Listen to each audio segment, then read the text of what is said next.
할렐루야. 오늘 예배에 나오신 여러분들 진심으로 환영합니다. 아까 광고 하나가 더 있었다면 내일부터 3일 동안 저희가 특별 새벽 기도회가 있습니다. 매월 첫째 주 하나님께 드리는 귀한 시간이기 때문에 3일 중에 한 번이라도 나와서 여러분들 새벽을 먼저 기도하고 시작하면 하루가 또 힘이 날 줄 믿습니다. 나오셔서 함께 기도해 주시면 감사하겠습니다. 오늘부터 이제 룻기를 잠깐 우리가 보려고 하는데요. 성경에 나오는 수많은 이제 믿음의 사람들, 이제 하나님께서 사용하셨던 사람들은 모두 자신들의 계획대로 펼쳐진 삶을 살았던 사람들은 아니었습니다. 오히려 이들은 자신들의 계획대로 펼쳐지지 않았기 때문에 하나님께서 펼쳐주신 새로운 기회를 얻었습니다.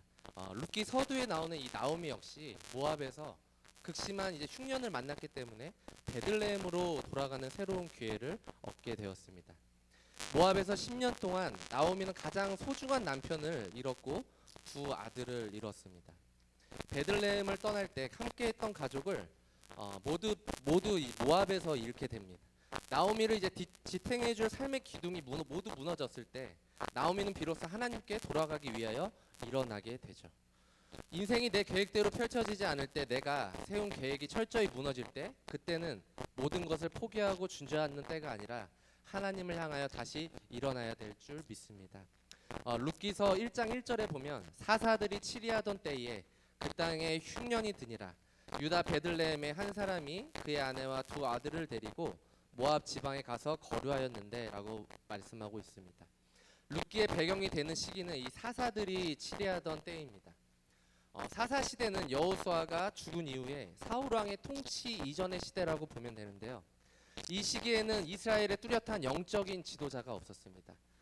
물론 사사들이 많이 활약을 했지만 이 사사들은 한 지파를 혹은 지역적으로 이스라엘을 인도했기 때문에 사사시대 이스라엘은 큰 혼란을 겪었고 영적인 이 암흑기를 극복할 수가 없었습니다. 사사시대는 하나님의 판단보다 자신들의 판단이 기준이 되고 자신의 계획을 따라 자신이 원하는 것을 행하고 자기 판단이 옳다고 여기는 그런 시대였다는 것이죠. 이때 당시에 이스라엘 백성 마음속에는 하나님이 없고 우상을 섬겼다는 말입니다. 하나님께 기도하며 나아가는 것이 아니라 내 생각, 내 뜻에 따라서 내가 하고 싶은 것, 믿고 싶은 그런 신들을 따라 갔다는 말이죠. 오늘날 우리가 사는 이 시대와 참으로 비슷한 시대가 아닌지 우리가 한번 돌이켜봤으면 좋겠습니다.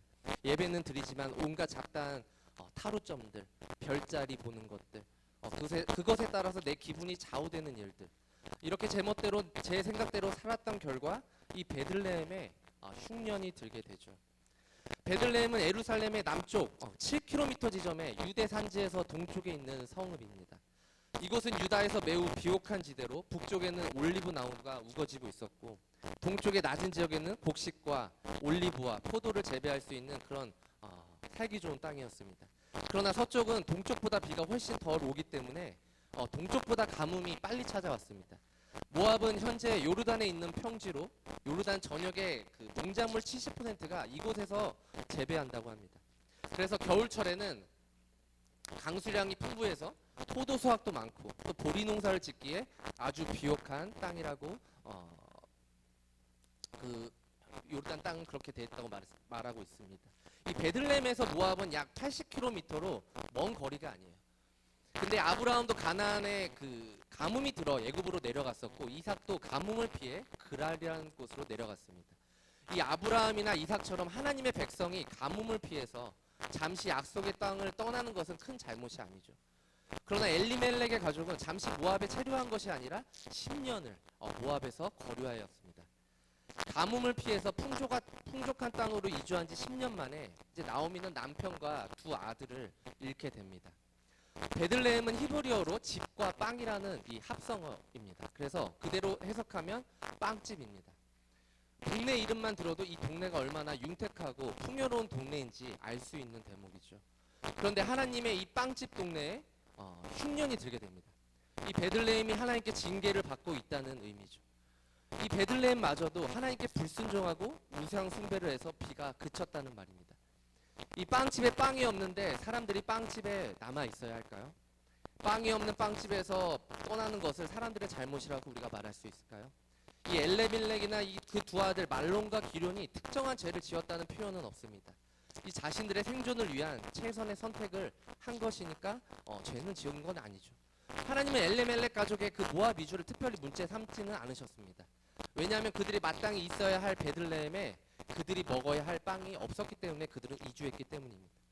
하나님은 빵 없는 빵집에서 인간이 결코 살 수 없다는 것을 아셨습니다. 그런데 진짜 문제는 빵집에 빵이 없었다는 것입니다. 하나님이 계셔야 할 그 거룩한 땅 베들레헴에 하나님이 없다는 것입니다. 아프고 슬픈 이야기지만 이 빵이 없는 빵집인 이 베들레헴 이야기가 어쩌면 오늘 우리와 우리네 교회에 대한 선언일 수 있습니다. 최근 한국 교회는 많은 그 코로나 사건을 통해서 몇 년 전에도 그 많은 코로나로 많은 사람들이 교회를 떠나거나 아니면 교회를 옮겨 다니는 일이 있었습니다. 교회를 떠나 잘 정착하는 분도 계시지만 여전히 교회를 정하지 못한 채 이곳저곳을 떠돌아 다니시거나 교회 자체에 출석하지 않고 집에서 예배드리는 분들도 있습니다. 이들을 보고 우리는 가나안 성도라고 합니다. 2020년 통계에 따르면 교회를 떠난 성도들 가운데 67.1%는 언젠가 다시 교회에 나가고 싶다는 마음을 표현했습니다. 좋은 교회를 찾는 중이고 적절한 교회를 찾는다면 언제든지 다시 교회 활동을 하겠다고 합니다. 그들이 왜 교회를 떠날까요? 그곳에서 육적인 만족을 느끼지 못해서 또는 영적인 만족을 느끼지 못해서 다른 교회에서 그것들을 채우려고 떠난다는 것이죠. 이 잘 정착하는 분도 계시지만 거기서 또 채워지지 않으면 다른 곳으로 또 떠나는 경우를 종종 보게 됩니다. 결국 교회는 또 우리 공동체는 한 사람의 영혼이 편안히 쉼을 누리고 사랑을 줄 수 있는 빵집이 되어야 한다는 것입니다. 예수님은 요한복음 6장 48절 이하에 보면 생명의 떡을 먹어야 함을 강조하시면서 자기의 살을 먹지 아니하고 자기의 피를 마시지 아니하면 너희 속에 생명이 없다고 말씀하셨습니다. 예수님의 직접적인 살과 피를 뜻하는 것이 아니라 십자가의 죽음을 앞두고 빵과 포도주를 통해서 예수님의 참된 생명을 기억하며 먹고 예수 안에 거하기를 원하셨다는 것입니다. 이것이 오늘날 우리가 손찬식을 하는 이유죠. 교회에 나와서 봉사나 예배를 드릴 때에도 우리가 불평보다 진심으로 감사를 드리며 나아가는 사람은 진정으로 예수님의 참된 생명을 맛보았기 때문에 가능한 것입니다. 내 안에 예수님의 참된 생명을 맛보지 못하면 또다시 새로운 갈증을 해결하기 위해 떠날 수가 있습니다. 그러나 저와 여러분 한 사람 한 사람이 예수님의 생명의 떡을 공동체에게 또 다른 이웃에게 줄 수 있다면 그 사람은 떠나지 않을 줄 믿습니다. 저는 여러분들이 예수의 사랑을 힘입고 회복되어서 하나님 앞에 나아갈 줄 믿습니다. 루키서 1장 2절에 보면 그 사람의 이름은 엘레멜렉이요 그 아내의 이름은 나오미요 그의 두 아들의 이름은 말론과 기런이니 유다 베들레헴 에브라 사람들이더라. 그들이 모압 지방에 들어가서 거기 살더니 라고 말합니다. 유다 베들레헴 이 에브라 사람 엘리멜렉과 그의 아내 나오미 그리고 두 아들 말론과 기런 유다 베들레헴을 이제 떠났습니다. 엘리멜렉은 하나님은 왕이시다라는 뜻을 가지고 있습니다. 나오미는 기쁨, 희락을 의미합니다. 그래서 두 아들 말론과 기런은 병약함, 부실함을 의미하고 있죠. 비록 두 아들이 부실했지만 하나님을 왕으로 여기는 남편과 늘 기쁨이 넘치는 나오미는 이 유다 베들레헴에서 남부럴 것 없이 그렇게 살았습니다. 룻기 1장 21절에 보면 내가 풍족하게 나갔더니라는 기록으로 보아서 엘리멜렉 부부는 베들레헴에서 경제적 기반이 있었던 가정이었어요. 이들 부부는 베들레헴에서 정리한 재산으로 더 풍족하고 더 융택한 삶을 살 수 있다고 착각하고 모압을 택한 것이죠. 그래서 룻기서 1장 3절에 보면 나오미의 남편 엘리멜렉이 죽고 나오미와 그의 두 아들이 남았으며 라는 말씀이 있습니다. 이들이 머리에 이고 등에 지고 풍족하게 챙겨갔지만 이 모압 땅에서 나오미의 남편이 죽게 됩니다. 두 아들과 함께 흉년을 피해 떠난 그곳에서 나오미는 첫 번째 흉년을 만나게 되죠. 모압 땅은 겉으로는 풍요로웠어요. 그러나 모압은 이방신을 섬기고 우상 숭배가 그런 만연했던 곳으로 겉으로는 풍족해 보이지만 속으로는 음란함과 그런 타락이 넘치는 그런 땅이었습니다. 모압은 아브라함의 조카 롯이 그의 맏딸과의 근친상간을 통해서 낳은 아들이기도 하죠. 암몬이라는 자손, 그 롯의 작은 딸이 아버지와 동침해서 낳은 둘째 아들이죠. 그래서 소돔성이 멸망할 때 롯과 두 딸이 소알에서 나왔을 때 아버지에게 그 술을 마시게 하고 두 딸이 소알에서 나와 굴에서 살면서 아버지에게 술을 마시게 하고 두 딸이 아버지와 동침하여 얻은 아들이 바로 모압과 그런 암몬이입니다. 이렇게 술 취함, 속임, 근친상간을 통해서 태어난 롯의 후손이 살던 땅이 바로 지금 모압이라는 것이죠. 그뿐만 아니라 민수기 26장에 보면 이 출애굽한 이스라엘 민족이 광야에서 방황할 때 이스라엘 남자들이 모압 여자들의 유혹에 넘어가서 바알보올에게 예배하는 사건이 있었습니다. 이 일로 이스라엘은 하나님께 징계를 받았습니다. 모압 땅은 풍요로운 땅이었지만 이스라엘 사람이 살기에는 절대 안전하지도 호락호락하지도 않는 그런 땅이었습니다. 엘리멜렉이 흉년을 피하기 위해 약속의 땅을 떠났지만 그곳에서 죽게 됩니다. 모압이 아무리 풍요로워 보여도 그 땅은 하나님 백성이 거류할 땅이 아닙니다. 하나님 백성은 흉년 때문에 죽지 않습니다. 하나님 백성은 하나님을 떠나면 죽는 줄 믿습니다. 상황이나 형편을 바꾼다고 흉년이 나아지는 것이 절대 아닙니다. 내가 물질을 하나님보다 중요시해서 주기를 지키지 않고 아르바이트를 하면 풍족해질까요? 절대 그렇지 않다는 것이죠. 다른 것으로 또 빠져나가게 된다는 거예요. 병원비로 혹은 쓰지 않아야 될 그런 물질이 빠져나가게 됩니다.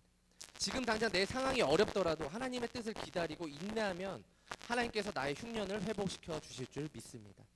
그래서 하나님의 백성은 어떤 상황에서도 어떤 형편에서도 하나님과의 관계를 먼저 점검해야 합니다. 하나님께서 주시는 흉년은 반드시 뜻이 있어요.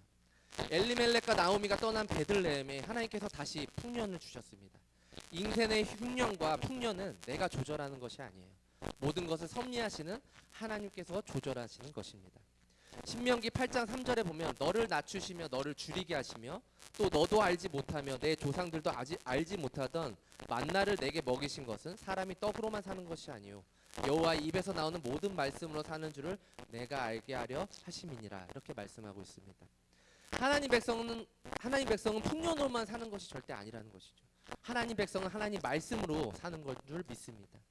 하나님께서는 사람이 떡으로만 사는 것이 아니오를 가르치시기 위해서 이스라엘에게 40년 광야를 허락하셨습니다. 이스라엘은 40년 광야를 지나는 동안에 매일 하루도 거르지 않고 내려주시는 만나를 먹으면서 사람이 떡으로만 살 수 없음을 철저하게 배우게 되죠. 하나님 말씀을 외면하고 떡으로만 살려 했던 이 나오미는 회복할 수 없는 그런 흉년을 만나게 됩니다. 베들레헴은 흉년만 피하면 잘 살 줄 알았는데 모압에선 더 큰 흉년이 기다리고 있었죠. 흉년 때문에 못 사는 것이 아니죠. 흉년을 피한다고 풍족함이 오는 것도 아니죠.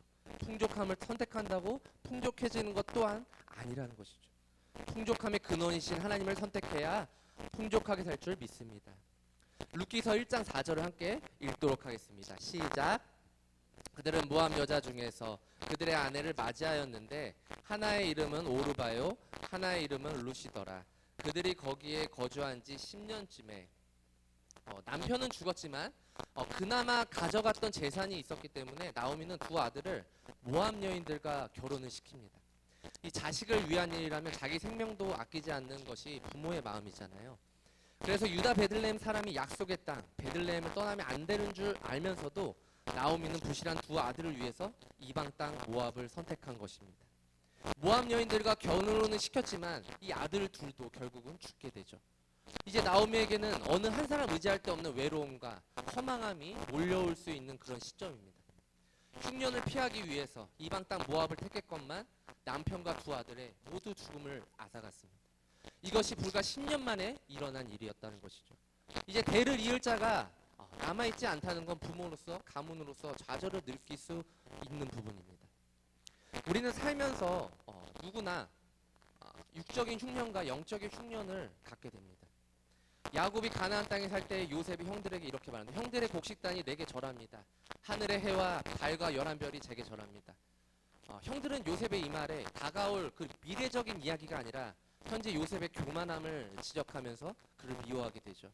그런데 야곱만 이 말을 나중에 담아두게 됩니다. 그래서 형들은 요셉이 얄미워서 미디안 상인에게 팔아버리고 아버지 야곱에게는 죽었다고 채색 옷을 찢어서 보여주게 됩니다. 이제 야곱은 영적인 흉년을 겪죠. 제일 아끼는 아들이 죽었다고 들었을 때 부모의 마음은 어떨까요? 제가 그 부모의 입장이 되어보진 않았지만 삶의 의욕이 떨어졌을 것 같습니다. 없을 것 같습니다. 밥을 먹을 힘도 없었을 것 같습니다. 자연스러운 유산이 되어도 힘든데 산 자식이 죽었다면 굉장히 고통스러웠겠죠.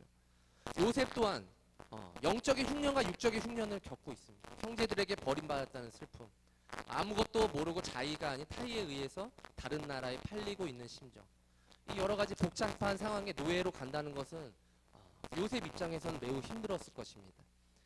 또한 보디발에게 노예를 사서 또다시 감옥에 살아야 하는 아픔, 이러한 영적 육적 흉년이 하나님의 섭리였다는 것이죠. 많은 사람들이 볼 때에는 요셉이 안타깝고 안쓰러워 보일 수 있습니다. 그러나 우리가 창세기 45장 7절을 보면 이렇게 하나님 말씀하십니다. 하나님이 큰 구원으로 당신들의 생명을 보존하고 당신들의 후손을 세상에 두시려고 나를 당신들보다 먼저 보내셨나니 라고 이렇게 성경은 말합니다.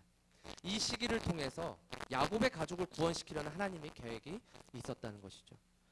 나오미도 지금 아무것도 없는 영적인 육적인 흉년이 있는 상황입니다. 육적인 흉년을 피하기 위해서 이방 땅 모압으로 왔건만 갑작스러운 남편과 아들들의 죽음, 이제 대를 이을 사람이 없는 이 상황, 모든 것이 끝났다고 생각할 수도 있는 그런 상황입니다.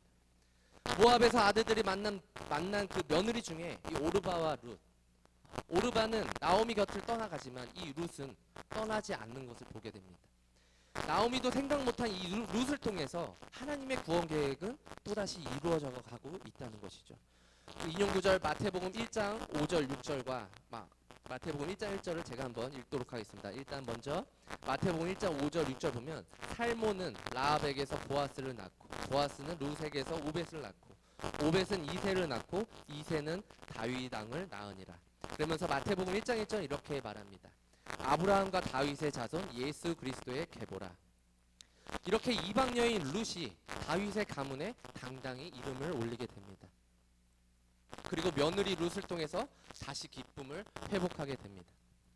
우리 삶에서 또는 신앙생활에서 흉년이 몰아닥칠 때가 있어요. 그래서 여기 치이고 저기 치이다가 우리가 여기까지 왔습니다. 답답하죠. 신앙생활 하다 보면 영적인 흉년과 육적인 흉년을 누구나 겪는데 때로는 가족들이 아픔을 겪거나 혹은 물질적인 어려움이 오거나 할 때면 다 포기하고 싶은 마음이 들 수가 있습니다. 내가 지금 이렇게 사는 것이 맞는 것일까? 하나님이 나를 사랑하시기는 하실까? 나에게는 희망이라는 것이 있을까?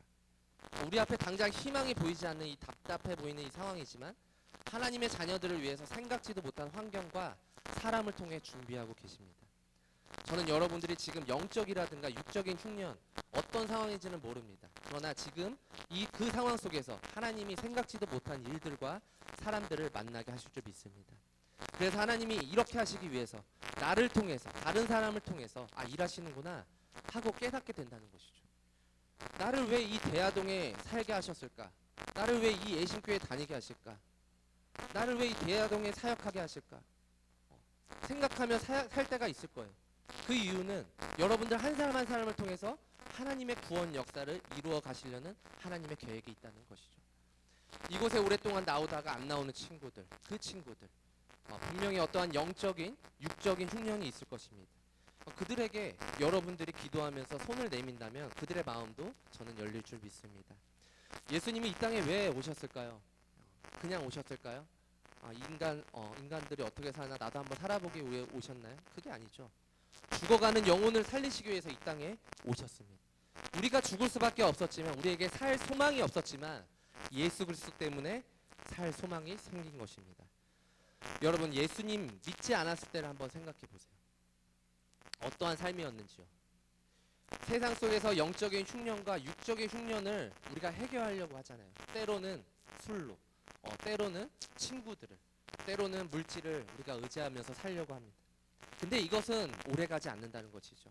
세상적인 방법으로 영적인 육적인 흉년들을 잠시 이긴 것처럼 보일 수 있지만 극복한 것이 아닙니다. 잠시 잠깐의 아니라는 것이죠. 지금은 예수님 믿고 그 예배 안에서 흉년들을 회복하고 살고 있는 우리의 모습을 보게 됩니다. 예수님으로 우리의 인생이 절망에서 희망으로 바뀌었듯이 여러분들이 여러분 주변에 그 누군가에게 절망에서 희망으로 바뀌어주는 한 사람이 되시기를 주님의 이름으로 기도합니다. 아멘. 이 시간 함께 기도하도록 하겠습니다.